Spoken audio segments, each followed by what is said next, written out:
We remain steadfast in our commitment in delivering local news that matters, stories that inspire, enriching the lives of Filipinos in the Philippines and across the globe. This is your GMA Regional TV. Buong puso para sa Pilipino.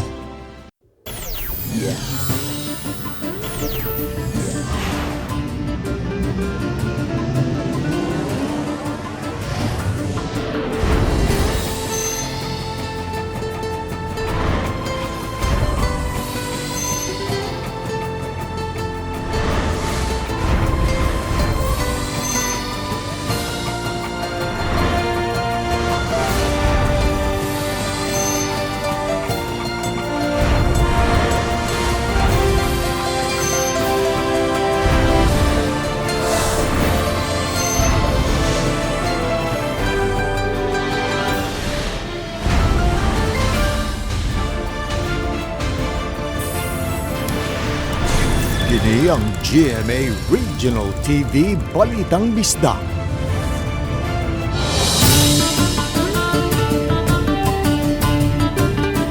Maayong hapon, kini ang inyong GMA Regional TV Balitang Bisdak, ang bugtong kasaligan, kasandigan o kadangpan sa mga Bisaya nga maghatod sa labing dako ug mga nagunang balita nga mahinungdanon sa Central ug Eastern Visayas ug live sa GMA Complex sa Dakbayan sa Sugbo. Ako si Alan Domingo. Gidayeg sa mga national IATF implementers ang dakbayan sa Sugbo human sa malampusong pagpugong nga mosaka pa ang mga kaso sa COVID-19. Bisan og miborot ang kaso sa COVID gumikan usab sa Omicron variant sa nakalabay mga semana, inanay na usab ang pag-ubos nini. Matod ni Secretary Carlito Galvez Jr. ang Chief Implementer og Vaccine SAR nga kung ingon ini ang sitwasyon, dako ang puruhan nga mapaubsan ang alert level status sa dakbayan ug sa tibok lalawigan sa Sugbo human sa Pebrero 15. Mga venue sa bar examination sa dakbayan sa Sugbo gi-take over na sa Supreme Court sugod karong adlaw hangtod na sa pagtapos unya sa exam sa adlawng Domingo. Susihon nato ang venue sa bar exam. Pinaagi nining report. Usa ang University of San Jose Recoletos Basak Campus nga napiling venue sa bar examination nga sugdan ugmang adlaw ug sa adlawng Domingo. Gipakita sa Dean sa USJR College of Law, Attorney Jonathan Capanas, ang setup sa ilang tunghaan. Duha ka layer sa entrance ang gibutang nga agianan sa mga examinees sa dili pa sila makaabot sa final inspection. After they pass through the second gate, they have to pass through here if they have things to leave.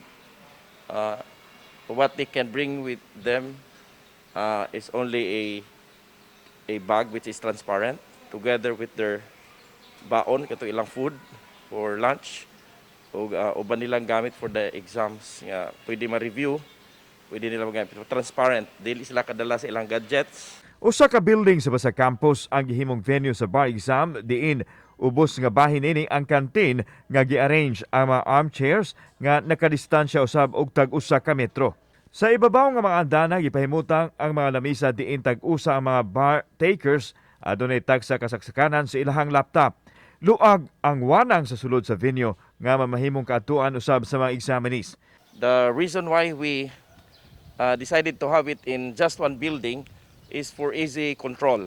Dunay isolation area nga giandam kung aduna may bartaker nga magkasymptom sa COVID atol sa exam. I-isolate kini dayon bisan og negatibo pa ang antigen test. Kapin sa 400 ka mga bartakers ang gikaragdang mokuha sa examination ug mga adlaw sa venue sa USJR. Giklaro ni Attorney Capanas nga ang ilang mga produkto sa tunghaan dili mo exam sa USJR kundi adto sa laing duha ka mga venue sa University of Cebu Banilad Campus ug sa University of San Carlos Main Campus. Ang mga proktor sa exam ang Supreme Court tanan ang nagbutang. Gani ang tibok venue karon pa lang gi-take over na sa Supreme Court. We are supporting this initiative of the Supreme Court because we want to have the bar examinations regionalized. And this is actually a dream come true. Giisip nga makasaysayanon ang Regional Bar Exam nga natunong usab sa Diamond Jubilee sa USJR. Kauban si Cleofer Lumayag, ako si Alan Domingo. Balitang Bisdak. 3.5 milyones pesos nga balor sa Shabu na sakmi sa masakop sa Talisay City Police kagabi gikan sa 21 anyos nga gihulagway budigero sa illegal nga drugas. Ang report ni Femery Dumabok. Gilang dinakpan nga si John Casper Makaalay, 21 anyos ka taga Barangay Kiyot sa Dakbayan sa Sugbo. Nasikop siya pasado las 8 gabi sa Barangay Bulacau sa Dakbayan sa Talisay. Mato ni Police Lieutenant Colonel Randy Caballes, gasud sa 2 ka semana gipaubo sa surveillance ang dinakpan.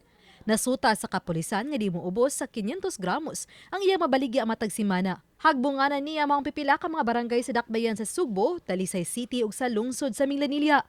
Nasakmit gikan kang Makaalay ang 525 gramos sa gidudahang shabu nga mobalor og 3.5 milyones pesos. Kini siyang subject ma'am, mao gini siya ang hagbunganan kumbaga budiga. Budiga ni siya ang ihang yung nadawat is 1 kilo.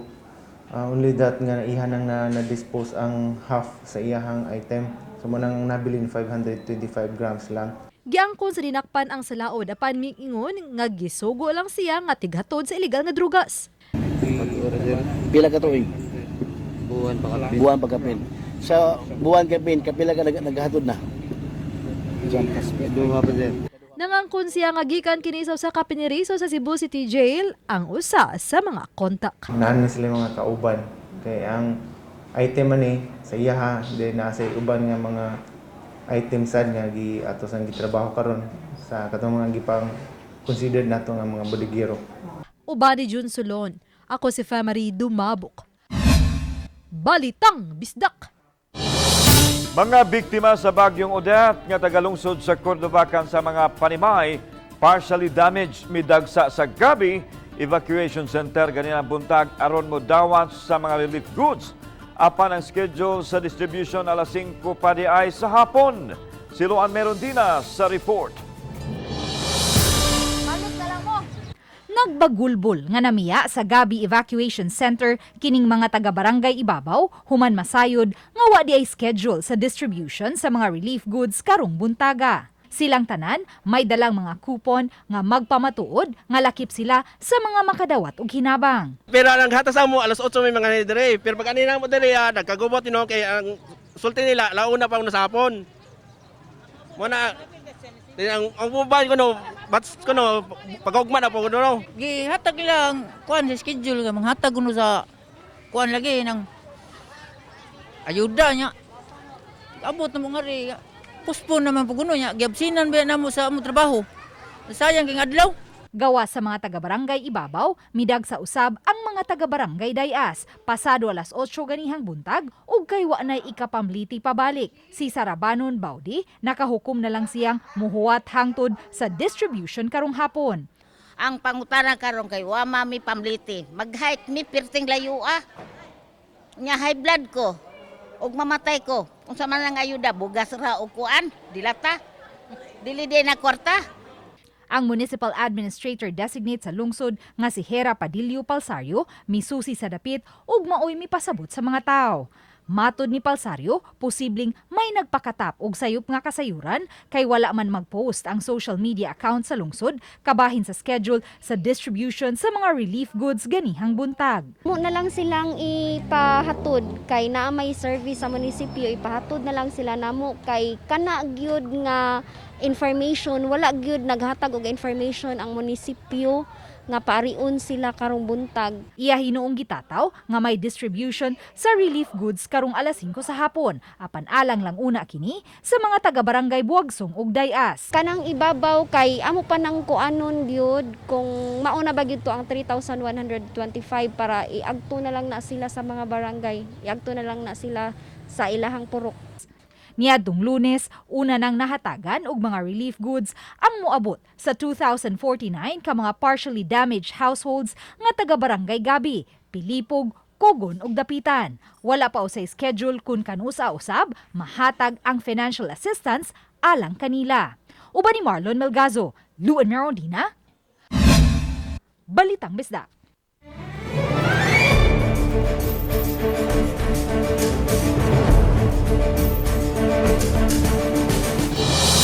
Comelec sa probinsya sa Negros Oriental na balaka karon human makita ang mga political campaign posters nga gilansang sa mga punuan sa kahoy. Nakalapas ba kinis balaod? Atong sayran ang detalye sa report ni Chelo Valiena. Bisan way nalapas nga election law, kay wa pa ang campaign period, nagpahimangno ang Commission on Election nga kalapasan sa balaod sa Department of Environment and Natural Resources o DENR ang paglansang sa mga posters sa punuan sa kahoy. Matod sa COMELEC, gumikan kay way epekto ang Premature Campaign Act. Wa sila'y gahom sa gitpang taod nga campaign poster sa dili pa ang campaign period sa national positions karong Pebrero 8 o sa local positions sa Marso 25. Apan mamahimong patubagon sa DNR ang mga political group kung mapamatud ang gilansang sa mga kahoy ang mga campaign posters sa kandidato, partido o party list group. Gani, wa kaluwas ang punuan sa Molave o tugas sa mga campaign posters nga gipang tao dito sa Dumaguete City ug Negros Oriental. Bahad sa COMELEC nga kundi kuhaon ang maong mga poster hangtod sa Pebrero 8, manubag ang hingtungdang mga grupo. Although walay violation sa election law karon sa ilaha, pero nanay violation sa Paris Record kay gaharm man ka og kahoy, nanay violation na. So kung during campaign period na doble na imong violation. Kaya naaman po na sa Fair Elections Act nga dili pwede ibutang sa kahoy. Dugang sa COMELEC nga sila na mismo ang manangtang niini sa unang adlaw sa campaign period o himong ebidensya batok sa mga political group, individual o party list group. Ang campaign materials nga wa gitaod sa common poster areas, labi na ang gilansang sa mga punuan sa kahoy gidili sa balaod. Maong hangyo sa COMELEC, tangtango na ang maong mga poster ug ibalhin kini sa mga lugar nga gitagana. Gawas sa mga punuan sa kahoy, gidili isab ang paglansang sa mga political campaign posters sa mga poste sa kuryente, taytayan ug uban pang public places. Gidili isab ang mga poster o tarpaulin nga kapin sa 2 by 3 feet o 6 square foot ang gidakon. Uban ni Clans Gabutin, Chelo Valiena, Balitang Bisdak.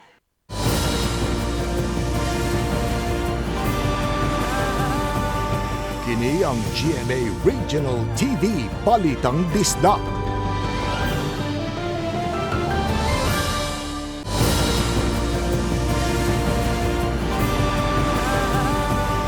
Kini ang GMA Regional TV Balitang Bisdak. Mandawi City Hall gustong masugda na ang pagpatuman sa pagpabutang og underground sa mga linyas kuryente o ubang utilities usa kini sa naamguhan human sa pagigo sa bagyong Odette. Adunay live report si Nico Serino. Nico.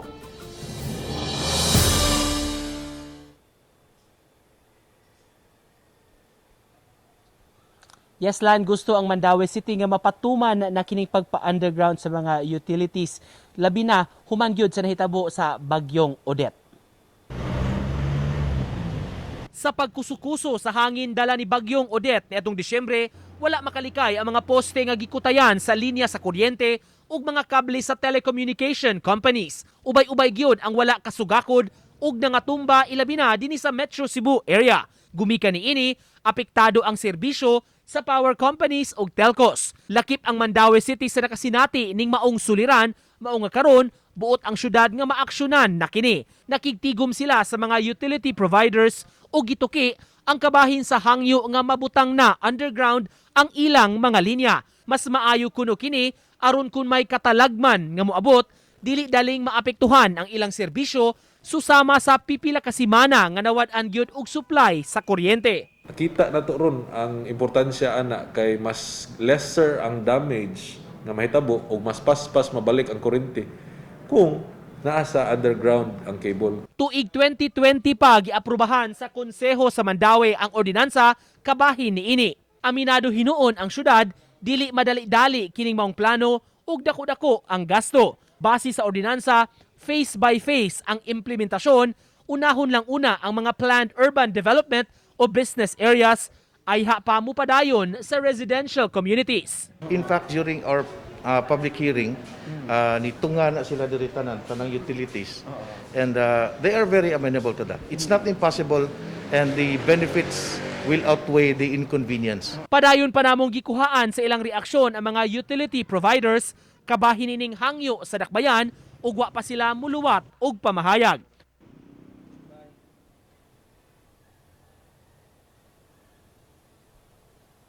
Lan mi padayag og kaandam ang Mandawi City nga mohimog mga arrangements kung usasab ang ilang matabang ning mga utility providers aron matigayon gyud kining maong plano. Lan? Daghang salamat, Nico Serino. Dakbayan sa Sugbo, mitanyag unta sa Supreme Court nga mohatag og hotel nga gamiton sa mga bar takers nga magpositibo sa COVID aron lang matugutan gyapon silang makasalmot sa bar exam. Misanong kaha ang Supreme Court. Sayra nato pinaagi nining report. Gipadayag ni Konsehal Joel Garganera ang Pangulo sa Emergency Operations Center sa Cebu City nga gihimo nila ang tanan aron lang matabangan kadto mga bar examinees nga magpositibo sa COVID-19 nga matugutan unta nga motake gihapon sa exam. Andam ang dakbayan sa Sugbo nga mohatag og hotel isip isolation facility nga libre sa mga bar takers. Dili hinuon ang City Hall ang mobayad kundi ang mga abogado nga nagpakabana kinsa misabot sa sitwasyon. Giulagway sa opisyal nga adunay mga mo-exam nga limitado kaayo ang resources nga ngayan gyud untang matabangan. Apan nakahukom na ang Supreme Court nga dili gyud katugutan ang gipadangat nga hangyo. Pasalamat ang Supreme Court nato nga Cebu City is very responsive sa pag-accommodate ni ani ba. But then again, mamay nakampot nila ni Justice Leone ang ilang kauban. So kaning may mahimo na to. Ang EOC mao'y nagpahigayon sa antigen test sa tanang mga bar takers sukad kagahapon adlaw. Kadto magpositibo sa antigen, dili na makasalmot sa bar exam. Samtang andam na ang 200 ka mga pulis sa pagpatuman sa kapsay sa bar exam. Ugma sa kadlawon ipakatap ang mga sakop sa kapulisan sa tulo ka mga venue. Kung nakapait ka ng eksama, before mo take sa bar exam, mupasar pa ka sa imong medical exam. RT-PCR? RT-PCR and antigen test. So, kaning skit kayo, ba't gibuhat na namong tanan? As of now, considering naagihapunta sa pandemic, ato nang gi-discourage ang kanang dunay mga send-off sa ilahang mga, it would be sa school or sa ilahang mga relatives. Kauban si Christopher Lumayag, ako si Alan Domingo. Balitang Bisdak. Sugdan og maadlaw ang laing hugna sa distribution sa 5,000 pesos nga financial assistance sa mga nabiktima sa bagyong Odette sa Mandawi City. Samtang ubay-ubay ang petisyon karon nga malagip sa listahan sa hataganan sa ayuda. Ang detalye sa report ni Nico Serino. Ingon ani kabaga ang listahan sa mga petisyonan aron malakip o kaha matangtang ang hatagan sa 5,000 pesos nga financial assistance sa mga biktima ni bagyong Odette. Sukad na pagawas ang lista, mi-establishar ang syudad o grievance mechanism, petition for inclusion sa mga gustong i-appeal aron makadawat sa ayuda, ug petition for exclusion sa mga ipatangtang kay matud pa dili kwalipikado. Gibutyag hinuon sa City Hall, husayon pa kung may basihanan ang mga reklamo. And the grievance committee will also meet para mahatagan og additional payroll ang katong mga makapasar sa petition for inclusion.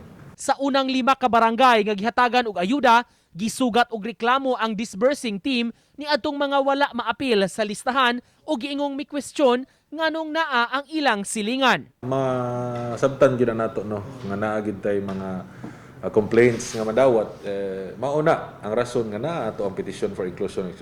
Ang atong mga kaigsuonan mga kaubahan sa trabaho nga mao naghatod dito sa house to house, dili na sila ang proper person nga mao inyong reklamuhan kay naghatod ra tawo na sila. Samtang ugmang adlaw gi-schedule ang pagpadayon sa distribution alang sa second batch sa beneficiaries. Mga residente sa 11 ka mga barangay sa Mandawi ang hatagan niini pinaagi gihapon sa house to house nga sistema. Tulo ka adlaw gitakda ang distribution, Biyernes, Sabado ug Lunes. Mga dagko ni nga barangay mao ni sila ang nahimuan na og payroll karon sa accounting ug sa treasurers. So more or less dili ni mahuman gyud og Biyernes. Uban ni Godfrey Relien, Nico Sereno, Balitang Bisdak.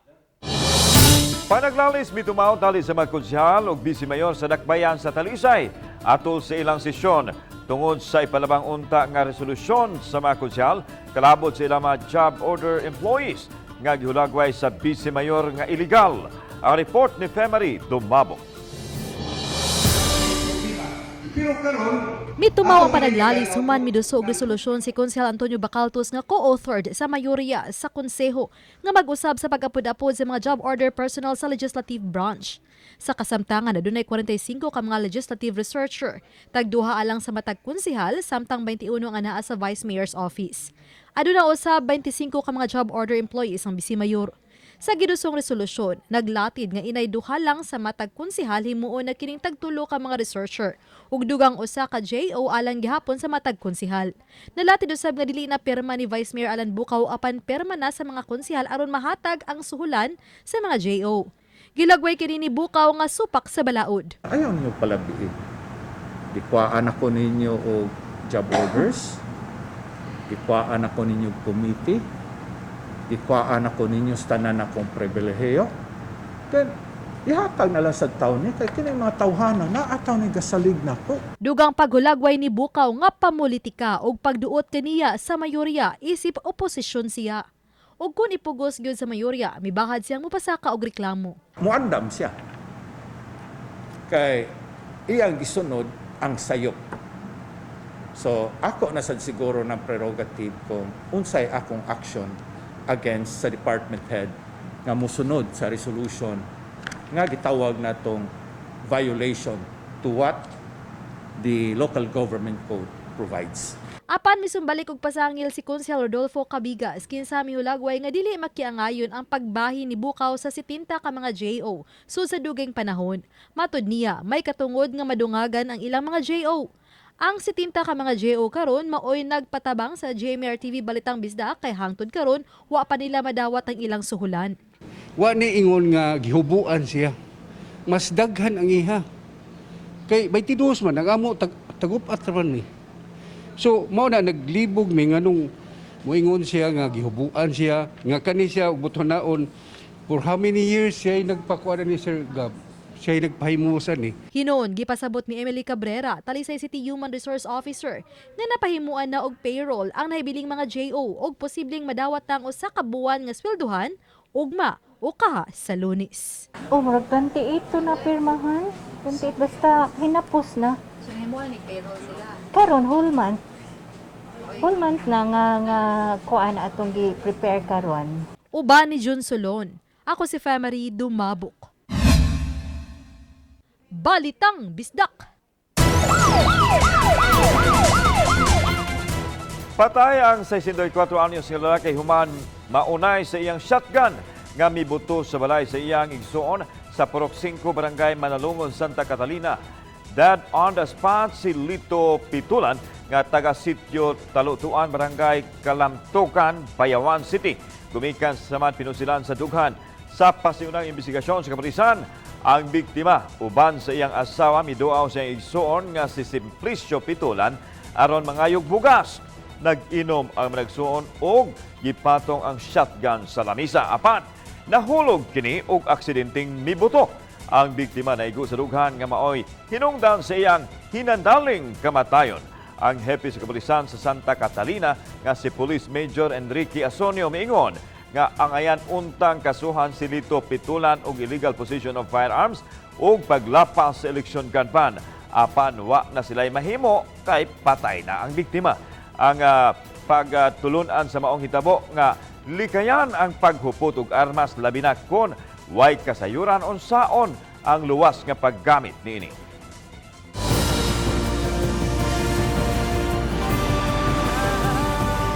Kini ang GMA Regional TV Balitang Bisdak.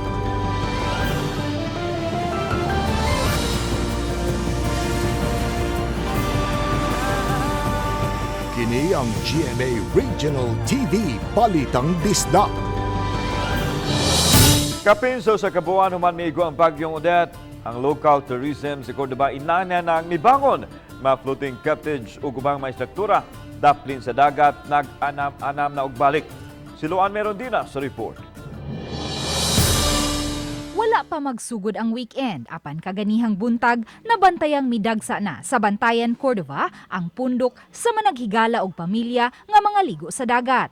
Ang nahapay nga Bantayan, Cordova human sa bagyong Odette karon subli na ang pagkabibo human hinay-hinay nang mitukod og balik ang mga patigayon. Nabalik na usab ang mga gagmayng sakayan ug mga motorbangka nga pang island hopping. Ug ubay-ubay na sa mga floating cottage ang subling mi-operate. Kay hunas man ganihang buntag, nagkalingaw og lakaw ang uban paingon sa sandbar, bit-bit ang ilang mga baon. Sama ni Lito Pertimos kinsa uban ang iyang pamilya ug mga silingan. Advance birthday celebration na lang na kay murag karon na nakasabot ba? Nga nakatigom pud mi. O nang karon na lang kay nindot sad kay weekdays dili kay daghang tawo. Ang inanay nga paglagsik sa patigayon nakatabang usab sa mga mananagat aron mo sideline sa paghatod sa mga guest paingon sa mga floating cottages ug sa pagsuroy libot sa bakhawan. Ana uli-ulian taon may gamay diri ma'am nga bintahan na lang gamay kaysa kana katong pagkuan gis bagyo. Kay sa karon panahon na makaagi-agi na mi ginagmay.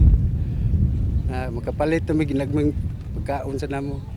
Kung nagdaginot sa budget, adunay mga lamesa nga paabangan sa tag 300 pesos. May tag 200 pesos usab nga lamesa nga didto makasugba-sugba. Apan ang uban, mas gipiling maglingkod o maghigda-higda lang sa sandbar. Usa sa mga bagong atraksyon dinhi sa Bantayan, Poblasyon Cordova kining ilahang mga cottage nga nagbarog dinhi sa ilahang sandbar. Maabangan kini sa tag 1,000 ka pesos ug walay limit sa gidaghanon sa mga tawo nga mogamit niini. Matod ni Vincent Benitez, pangu sa MDRRMO Cordova ug tourism focal person sa lungsod, nga bisan pa man kung wa pa mapalabang ang ordinansa nga mag-regulate sa operasyon sa mga floating cottage, gitugutan lang una nila kini isip abag usab sa mga naapektuhang patigayon. This time, murag by virtue of tolerance lang mga ka-recover sad sila sa ilahang mga nangawala jud tong mga floating nila ma'am. Apan matod ni Benitez, nakadawat na sila og pahibaw gikan sa DNR nga nagpahinumdum sa mga local government units sa pagsunod sa legal easement human masuta sa geohazard assessment nga lakip ang mga kabaybayunan sa mga bahaan kung kusog ang pagbunog sa uwan. Among gud sila claim sa diha ma'am unsa nilang claim ownership no sa legality ba sa ilang claim, so wala sa giminidila to nila. Uban ni Marlon Melgazo, Luan Merondina, Balitang Bisdak. Gawa sa mga monopio kan sa mga panimay, hingpit yun nga nagusbat. Makadawat usab ang mga biktima sa Bagyong Odette kan sa mga panimay, partially damaged sa Bagyong Odette. Ang report ni Femari Dumamo. Ugma, sugda na sa Talisay City Government ang pagpanghatag sa 5,000 pesos nga ayuda ngadto sa mga talisaynon nga nawad-an gyud sa ilang panimay. Moabot sa 3,800 ka mga panimay ang totally damaged sa dakbayan sa Talisay. Apan mato ni Mayor Samsam Gulyas nga sa 13 milyones pesos nga gikan sa national government. 2,600 ka banay ang makadawa sa tag 5,000 pesos. Hinungdan nga modugang ang LGU og kapin sa 80 milyones pesos. Nakaya man sa dispersing officer, so magsugod ta og 4 ka buok barangay sa bukid ugma. Okay, unsa mga barangay ugma? Tapol, Manipis, Campo 4, Maghaway. Sa kapin 80 milyones pesos, lakip sa mataga niini og tag 2,000 pesos ang banay kan sa mga panimay mga partially damaged. Nakatala ang CSWD og 43,800 ka mga panimay nga partially o totally damaged. Ihatag sa mga na-left out, meaning na-left out, inighatag sa mga partially damaged, then maghimo man tag mekanismo sa barangay o sa DSWD for complaints, o kani sila, kung na mga complaints, then ma-validated ang ilang complaints, hinaot unta na makatabang sa ng DSWD region ni Ana. Samtang, buhatan ni Vice Mayor Alan Bukaw, nakadawat usab og 1 ka milyones pesos nga tabang pinansyal gikan sa Vice Mayor sa Iligan. Giturn over na niya kini ngadto sa City Treasurer. Mga sinakong bugas, bihon, dilata, nadawat usab nila nga donasyon gikan sa ubang LGU ug national government nga ilang giapod-apod. Padayon usab ang ilang pagrasyon og tubig ngadto sa mga lugar nga wala pay agas. Usahay mang muingon gud ko nganong ari mas Vice Mayor. Sa anha lang ikaw lay pangitag paagi unsaon nga maabot sa mga tao. Pero wa na nako ikapanghambog. I-acknowledge lang namo kay Maura man ay gipangayo taon nga i-acknowledge. Uban ni Jun Solon. Ako si Femery Dumabok. Balitang Bisdak. Bakit sa dump truck nasangit sa skywalk samtang nagpadagan ng kusog ang nagmaniho nining nagsubay sa Dan Lawaan 3. Dakbayan sa Talisay. Ang insidente misangpot sa paghuot sa trapiko ganinang buntag. Hangtod na sa kautuhon. Mato ni Joy Tumulak, ang Pangulo sa City of Talisay Traffic Operations Development Authority, nga pasado las 12 sa tungang gabi na hitabo ang insidente. Tungod sa impact, nalimpuan ang atubangang bahin sa truck nga misangpot sa pagkaangol sa driver o helper. Matod ni Tumulak, nalimtan sa driver pagpaubos og balit sa bucket sa truck. Human giingong adunay giayo sa ilawom nga bahin sa truck. Wahinoy na angol nga laing motorista gumikan sa aksidente. Gibira sa payloader ang truck aron mabalik na sa normal ang dagan sa trapiko. Aron mas may paibaw ang katawhan kabahin sa gipatumang gunban, ang Mandawi City Police Office milibot sa lain-laing mga buhatan o sa ilang mga partners. Ang ilang laing-laing mga force multipliers misuporta sa pagpatuman sa Comelec gunban. Gihimo ang halapad nga information dissemination kabahin ini. Ang gunban epekto sa pagsugod na sa election period gikan sa Enero 9 hangtod na sa Hunyo 8. Gidili ang unauthorized nga pagbitbit o pagtransport sa mga firearms ug deadly weapons gawa sa mga panimay, business o public places.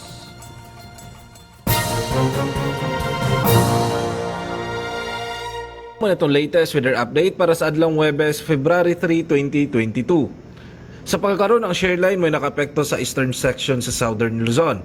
Ug sa itong weather condition karong adlaw, ang Aklan, Eastern Samar ug Samar makasinati og pagpanag-om sa kalangitan inubanan ng mga katag ng pag-uwan ug pagpanugdog og kilat, direktang epekto kini sa share line.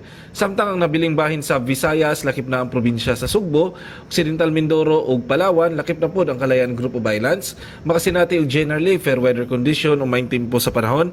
Aduna gyapon kahigayunan ng mga isolated na pag-uwan, epekto kini sa easterlies ingon man sa mga localized na pagpanugdog og kilat. Ug para sa dugang na detalye, bisita atong mga social media accounts ingon man atong official website ug mo na atong latest weather update gikan diri sa buhatan sa Mactan sa Pag-asa Visayas DOST kini si Enzo Puerto. Sa Eastern Samar, 166 ka mga pamilya gikan sa labing layong dapit sa barangay sa lungsod sa Oras, nakarawat og mga relief goods og school supplies gikan sa kapulisan ug sa lokal nga kagamhanan mismo. Sa ilawom sa Trapal, nagpundok ang mga mulupyo aron maminaw sa mensaheng gipadangat sa mga bisita sa wapay-apod-apod ang mga relief goods ug school supplies alang sa kabataan. Matod ni Police Lieutenant Colonel Romel Sisista, Deputy Provincial Director for Police Community Relations, nga 166 tanan ka pamilya ang nagkarawat og mga relief goods. Samtang 50 usab ka mga putos ang yapod-apod nga supplies alang sa kabataan nga nagtungha sa kinder o grade 1. Miuban usab ang mga medical staff sa Rural Health Unit sa lungsod aron mabakunahan ang mga mulupyo nga gustong magpabakuna sa batok sa COVID-19. Pahiga ayon usab og ceremonial tree planting ang kapulisan sa dapit tungod kay kanunay kining makasinati og pagbaha. Daghang salamat sa mga kapuso nato, apil na ang naa sa gawas sa nasod nga nikisayod sa mga dagko ug mga nagunang balita sa rehiyon. O gikan dinhi sa Central ug Eastern Visayas, ang inyong balita, ang among balita kay matag lokal nga balita. Mahinungdanon kini ang inyong GMA Regional TV Balitang Bisdak, buong puso para sa Pilipino. Ako si Alan Domingo. Maayong hapon mga kapuso.